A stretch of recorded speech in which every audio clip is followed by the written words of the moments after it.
Salve medievais! Sejam bem-vindos a mais um episódio do MedievalCast. Hoje a gente vai mergulhar fundo numa das decisões mais críticas que alguém pode enfrentar. Só que num cenário que, para a maioria de nós, é pura imaginação. O campo de batalha medieval. Pensa bem, no meio daquele caos, do som de aço contra aço, qual é a decisão certa? Lutar até o fim, mesmo que signifique morte certa? Ou recuar para sobreviver e lutar outro dia? Essa é uma pergunta que atravessa os séculos, né? Mas o fascinante é que, se a gente olha para o final do século XIV, a resposta não era um simples lute ou fuja. Não era só coragem contra a covardia. Exatamente, era um cálculo. Nossa, super complexo. Envolvia honra, fé, lealdade e uma dose de pragmatismo que, olha, é surpreendente. Revela uma mentalidade muito mais sofisticada do que o estereótipo que a gente tem. Perfeito. E para guiar a gente nessa exploração, vamos usar uma obra incrível da época, chamada A Árvore das Batalhas. Foi escrita por um estudioso francês, Honoré Bonnet. Ele basicamente criou um manual de ética para o guerreiro, sabe? Tentando colocar ordem na guerra. Então, o que a gente quer entender hoje é como é que a mente de um guerreiro medieval processava essa escolha de vida ou morte, e a forma como Bonnet aborda a questão é a chave. O capítulo chama Se um homem prefere a morte a fugir da batalha. Ele não dá uma resposta pronta, mas um jeito de pensar. E o ponto de partida dele é, para dizer o mínimo, inesperado. Vamos direto para isso, então.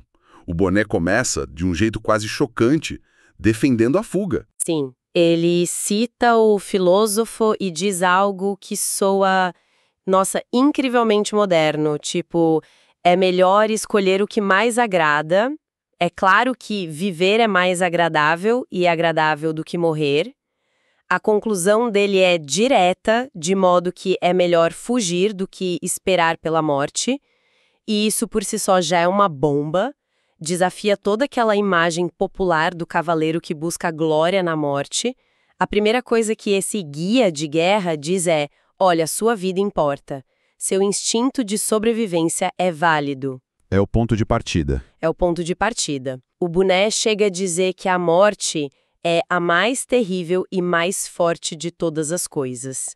Ele está reconhecendo o medo como algo fundamentalmente humano. O que é interessante, porque isso coloca o guerreiro não como um autômato da fé, mas como um ser humano que teme o fim. E essa humanização toda torna o argumento seguinte, o da honra, muito mais potente. Exato. Porque, a lógica da sobrevivência faz todo sentido. Mas como ele concilia isso com o pilar da sociedade medieval, que era a honra?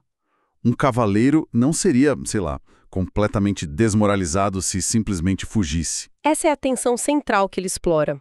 Logo depois de dizer que sobreviver é válido, ele constrói o contra-argumento usando a autoridade de Aristóteles. Aí a lógica vira completamente. A frase é: por nada no mundo um homem deve fazer o que é desonroso e repreensível. E fugir, nesse contexto, era exatamente isso. Era mal e traz grande reprovação e vergonha. A conversa deixa de ser sobre o corpo e passa a ser sobre a reputação. E essa reputação não era só uma questão de orgulho pessoal, né? Tinha consequências bem reais. Absolutamente. A reputação de um cavaleiro era o bem mais valioso dele. Era capital social, político, até econômico. Uma mancha de covardia podia arruinar não só a vida de um cara, mas o futuro da família inteira. A vergonha pública, a desonra, era tipo uma morte em vida. Nossa. Sob essa ótica, uma morte rápida e limpa no campo de batalha podia ser um destino melhor. E como se a pressão da honra não bastasse, o Bonnet joga outra camada. Talvez a mais poderosa de todas, a religiosa. Aí pesa de vez. Ele fala que é melhor sofrer qualquer mal do que consentir com o mal. E fugir seria isso. A frase dele é brutal. É melhor lutar pela vida eterna do que salvar este corpo, que é só carne para vermes. Se a gente conecta isso ao quadro geral, a batalha na Terra era vista como um teste, um reflexo da grande batalha espiritual. Morrer do jeito certo, defendendo a fé por uma causa justa, não era um fim, era um portal para a salvação. Entendi. Então, sacrificar a vida terrena, que era vista como passageira, cheia de sofrimento, em troca de uma recompensa celestial eterna, Era, nessa lógica, uma transação perfeitamente racional. Era o melhor investimento que alguém podia fazer. Então a gente tem esses dois polos em conflito direto, o instinto humano de viver contra o peso esmagador da honra e da promessa de salvação. Como o Bonnet resolve esse impasse? Ele escolhe um lado? É aí que a análise dele fica brilhante. Ele não escolhe um lado. Ele diz que a resposta certa depende inteiramente do contexto. A moralidade da guerra, para ele, não é absoluta, é situacional. E ele começa a destrinchar os cenários. Isso, um por um. Qual é o primeiro? O mais carregado de significado religioso.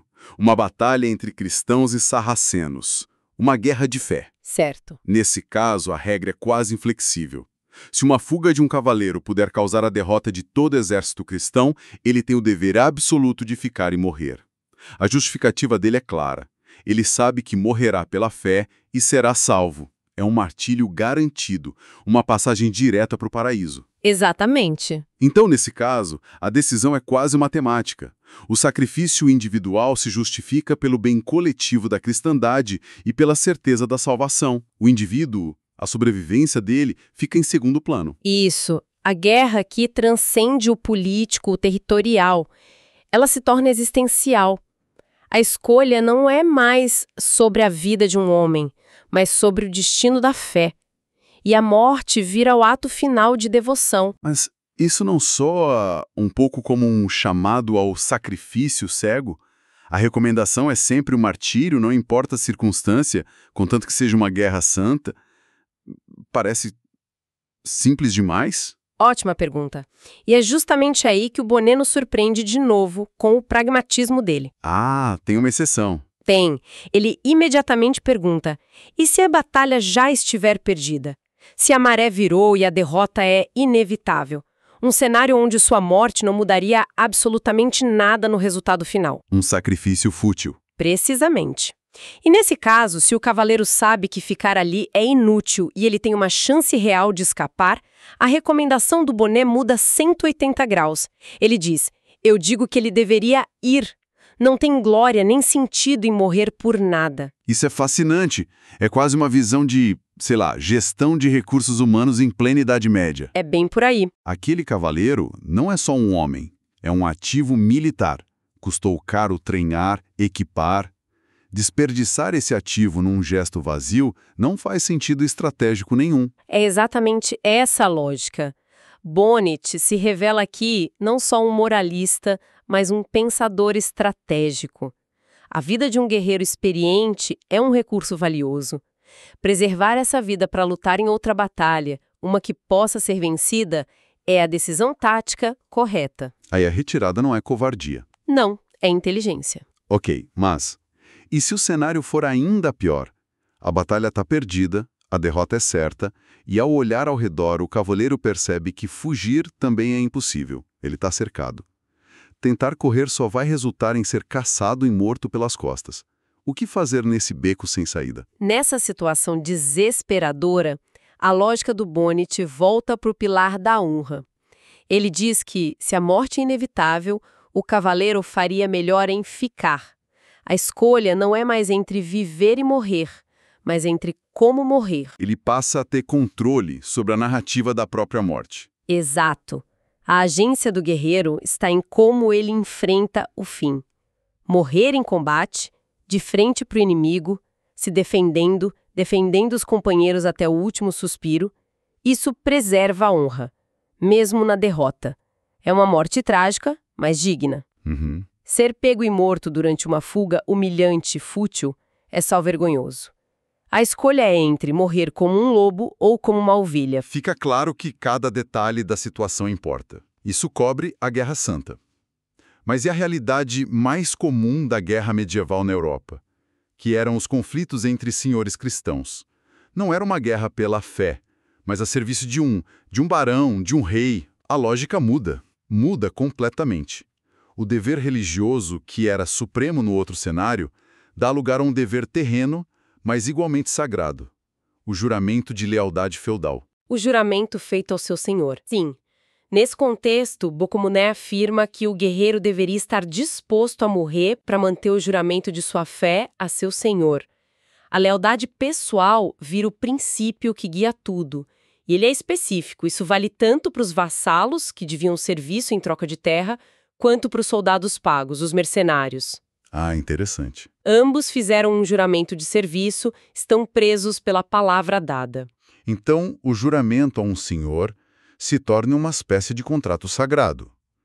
E morrer para honrar esse contrato é a maior prova de virtude.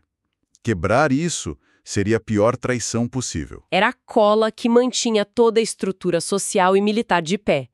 Quebrar um juramento era uma traição não só ao senhor, mas à própria ordem do mundo, uma ofensa a Deus. Portanto, morrer para defender a honra do seu senhor era a validação de toda a sua existência como guerreiro. Era o cumprimento do seu propósito. Então, quando a gente junta todas essas peças, fica claro que a decisão de fugir ou morrer na Idade Média estava longe de ser uma questão de preto no branco. O que isso diz a um guerreiro ali no campo de batalha, tentando tomar a decisão certa em segundos? Diz que ele precisa fazer uma avaliação rápida e complexa. A gente pode até sintetizar a lógica do Bonnet numa espécie de árvore de decisão mental para o guerreiro. Como seria isso? Ele precisaria se perguntar, primeiro, o contexto religioso. Estou lutando pela fé contra o inimigo da cristandade? Se sim, e meu sacrifício pode ajudar na vitória ou garantir minha salvação, então eu devo ficar. Ok. Segundo, se não é uma guerra santa, vem o contexto feudal. Estou aqui para cumprir um juramento ao meu senhor. Se sim, minha lealdade exige que eu arrisque minha vida para defender a honra e os interesses dele. E por último, e em ambos os cenários, entra o terceiro contexto, o pragmático. Minha morte ou minha sobrevivência vai fazer alguma diferença real no resultado desta batalha? Se minha morte for inútil e sobreviver for possível e vantajoso para o futuro, então a retirada é a escolha lógica. É uma estrutura de pensamento incrivelmente sofisticada para a época. Muito distante do estereótipo do bárbaro ou do fanático que só busca a morte sem pensar. Mostra um esforço real para aplicar a razão e a ética a uma das atividades mais caóticas da humanidade. Sem dúvida. A obra do Bonnet nos dá uma janela para uma mentalidade que, sim, valorizava a vida e reconhecia o medo, mas que estava disposta, sob circunstâncias muito específicas e bem definidas, a sacrificar essa vida por ideais que considerava ainda maiores: a fé, a honra e a lealdade. Não era uma decisão de impulso, mas uma escolha, informada por um código de valores bem profundo e complexo. Exatamente. Uma análise realmente profunda de uma questão de vida ou morte. E me faz pensar, toda essa estrutura lógica do Bonnet, essa preocupação com a honra, com o dever, com a estratégia, a quem ela realmente se aplicava no campo de batalha? E essa é a reflexão final que fica. Bonnet escreveu sobre as escolhas do indivíduo, mas o trabalho dele era, na verdade, um guia para príncipes e reis sobre como a guerra deveria ser travada de forma ordenada e justa. Isso nos leva a questionar até que ponto essas regras de honra e dever eram mais uma aspiração da elite letrada para controlar a violência do que a realidade vivida pelo soldado comum, pelo camponês convocado para a guerra. Certo. Aquele cara cuja principal preocupação talvez não fosse a salvação da alma ou a honra de um senhor distante, mas simplesmente e desesperadamente voltar para casa. E por hoje é isso, nos vemos no próximo episódio.